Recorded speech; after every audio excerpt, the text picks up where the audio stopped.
Recruiting is the biggest and most important recipe to cooking up a successful dynasty rebuild on College Football 27. Today, I'm going to talk about some of the key deal breakers and my philosophy and strategy heading into the game dropping next week. What I will do, what I won't do. Let's get into it. Hopefully, you find this content actionable, entertaining, engaging, knowledgeable, good things, good vibes, the whole deal, so that I can earn your like, your comment, and your subscription, and that you hit the bell notification so that you're notified and you're up to date whenever I drop content on the channel. But guys, there's some things we want to read through from EA's the whole dynasty, just everything they dropped just a couple weeks ago. So let's get into that, right?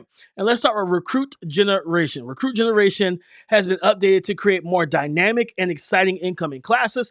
This year, we added new gameplay traits to the Recruit Generator, and rebalanced ratings, abilities, and athletic profiles across the board. In general, recruits should feel more explosive. You will see more players with higher end speed, stronger ratings, and access to higher tier abilities, especially among the top recruits or top prospects in the class.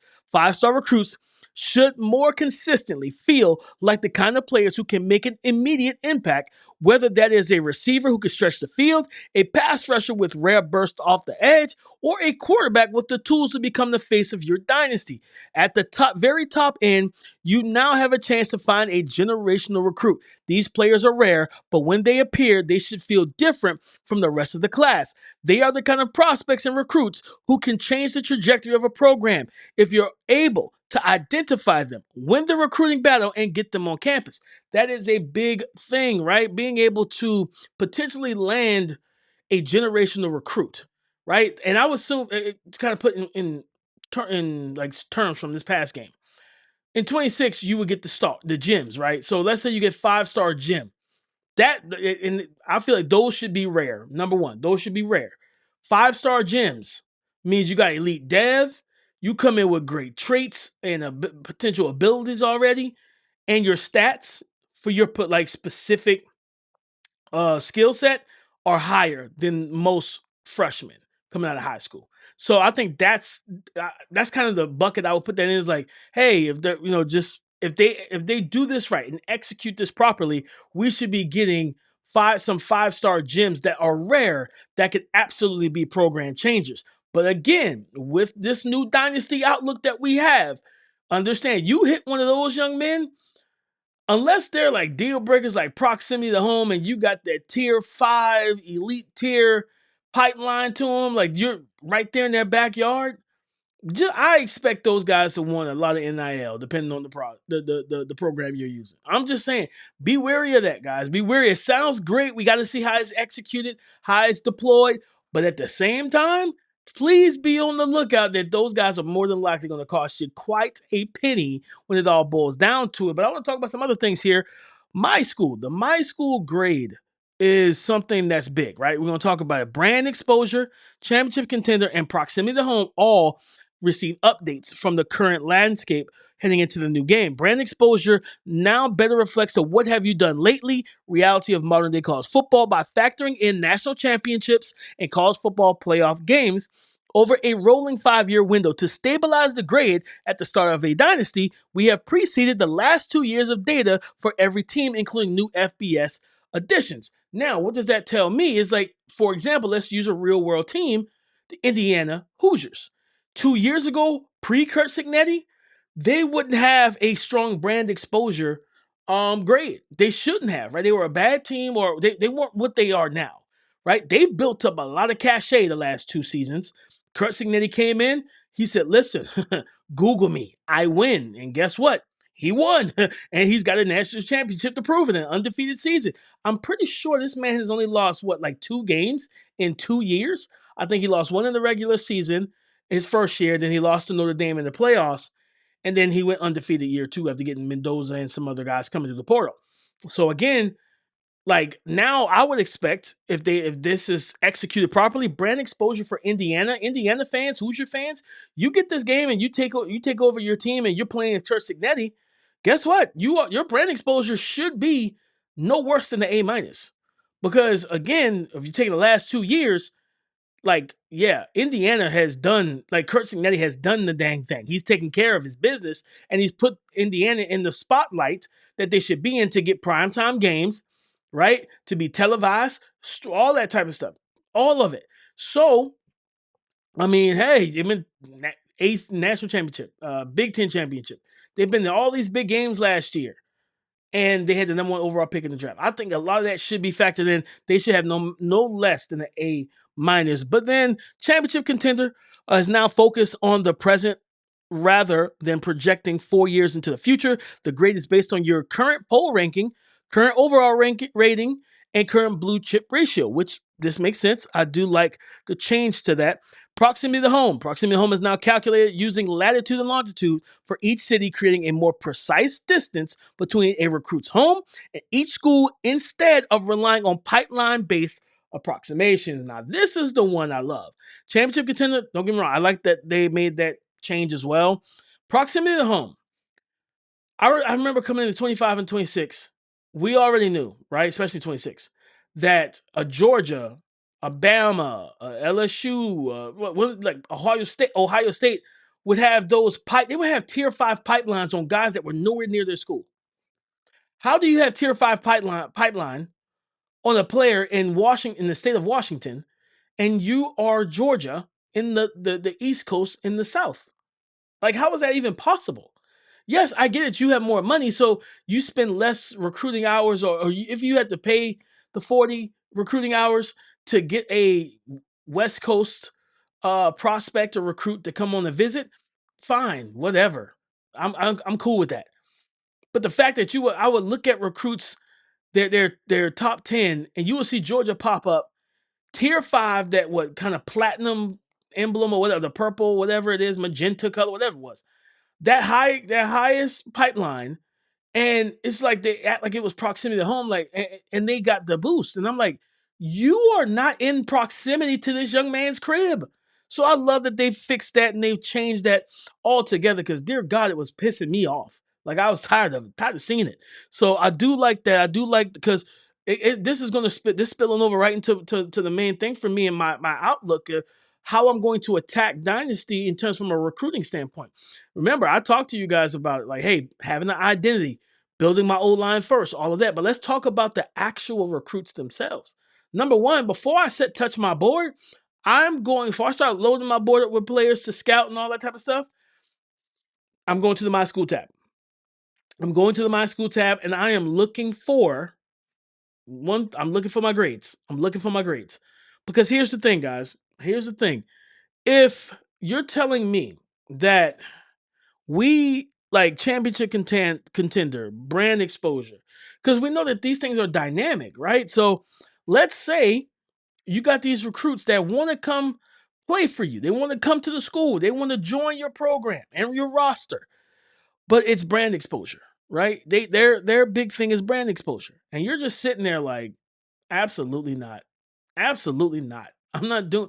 No, I cannot get down with because the ones I'm staying away from, the deal breakers that I am staying away from personally, will be championship contender, especially. Let me preface this: starting with the small schools. It's different if you're in the year the SEC and you playing with a Florida and stuff. Like, yeah, some of your grades are going to be better than a Coastal Carolina, than a Buffalo, than a FIU, right? And it should be. But guess whose grades shouldn't be that great? It shouldn't be Mississippi State. Their brand exposure and their championship contenders shouldn't be good because they haven't been successful like that, right? And that's a team that might be on my top 10 rebuild video that I'm probably going to drop on Sunday or Monday. So just stick with me. Stick with me on the weekend, guys. We got a lot of content coming. I'm gonna flood this thing with all the ideas and contents that come to my mind. But yeah, so I'm staying away from brand exposure. I'm staying away from championship contender unless I have good grades there. And again, it's just too dynamic. Depending on the player, it's just too dynamic. Because let's say I bring in at that 3-star that is championship contender and it's a C minus. Okay, great. 2 years 2 years into his career, he's going into true junior year or redshirt junior year, redshirt sophomore year, whatever. And he has an overall of 85. That, as we know it being dynamic, that grade goes from a C minus more than likely to a B plus. And if you are not there, you're going to lose that recruit.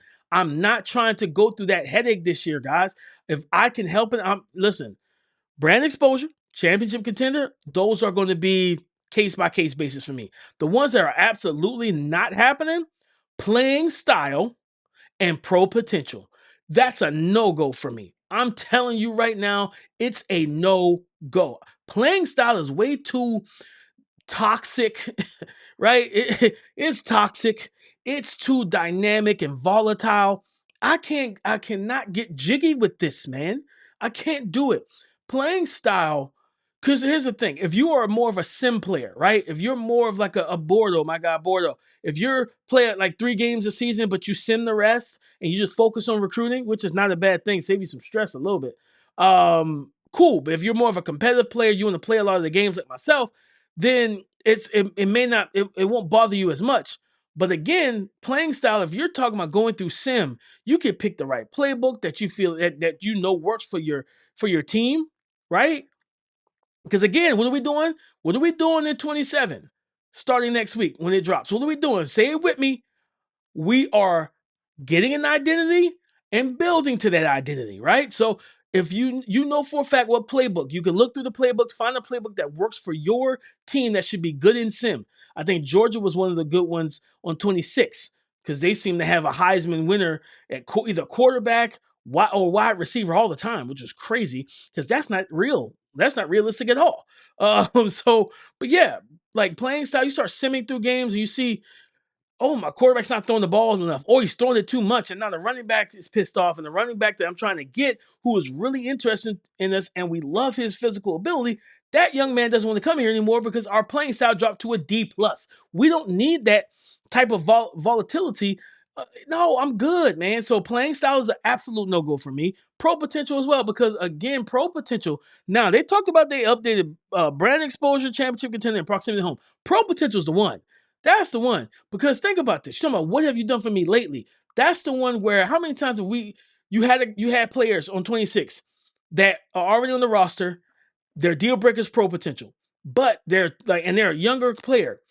You get 2 wide receivers drafted, right? Because they already had, good players. You already had good players on the team. You get 2 receivers drafted. Your pro potential grade should absolutely increase and either meet or exceed their expectations.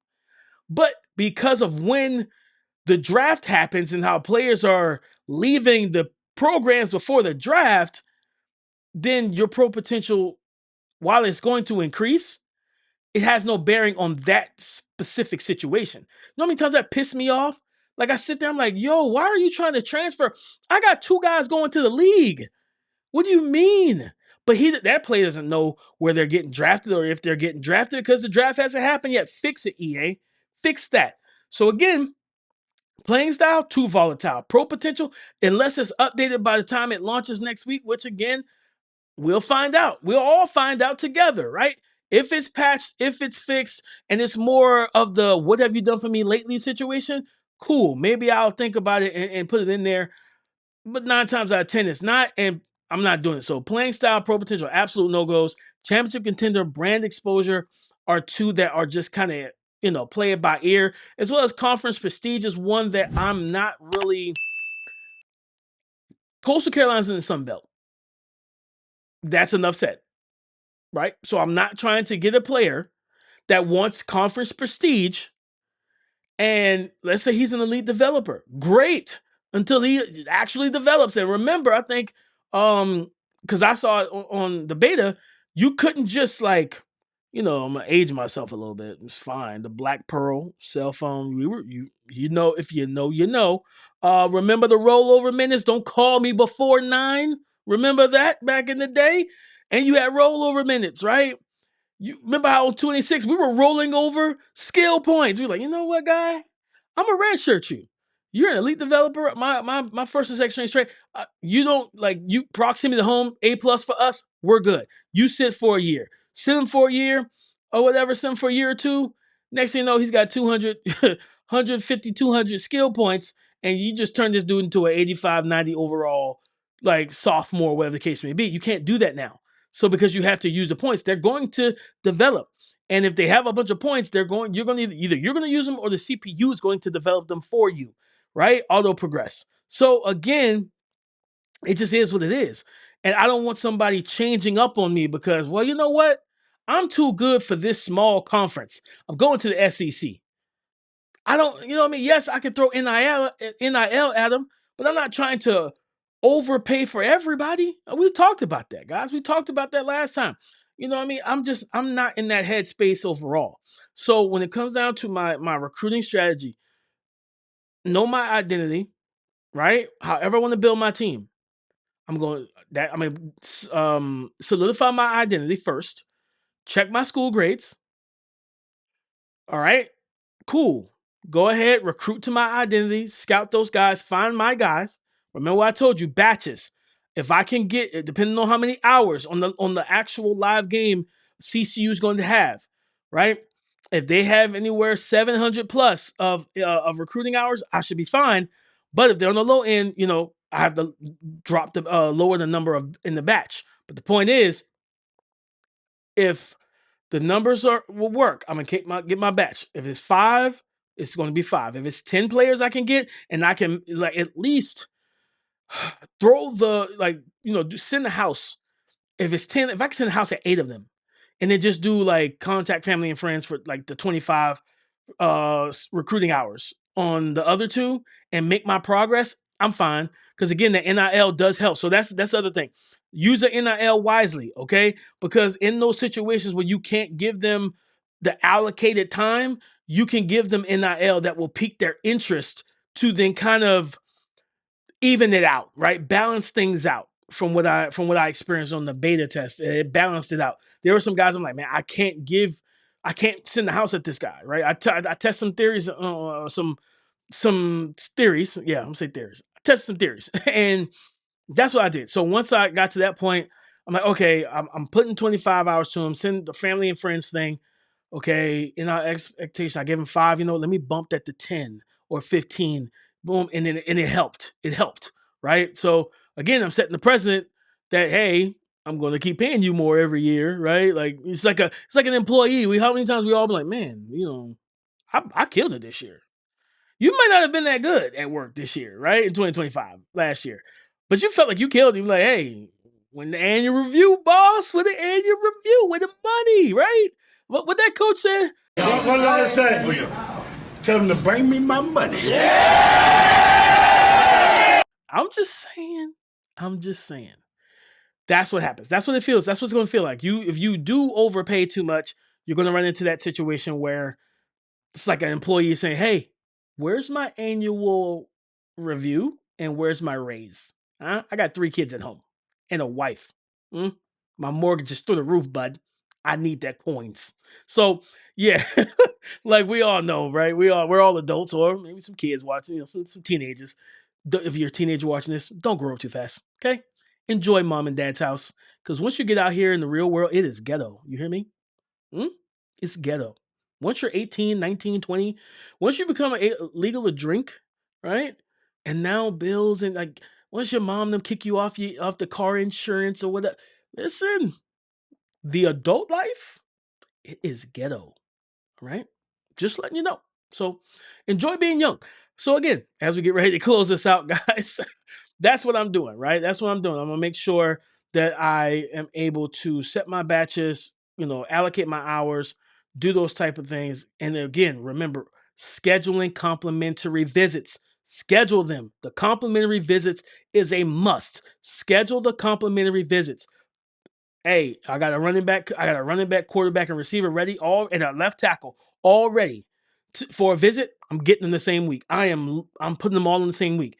Now look at my defensive players. Okay, I got 3 of you guys. Boom. The next week, next home game, you all 3 of you are coming to the same game. If you remember, all right. If you remember, I'm gonna try to find the clip so I can throw this in there. Remember what Cam Ward beat Florida in 2024? I think that was week 1. Miami players went to the student section to the Florida recruits and said, you don't want to go here? You gotta come to Miami. Come to the U. Come to the U. Don't go here. Go to Miami.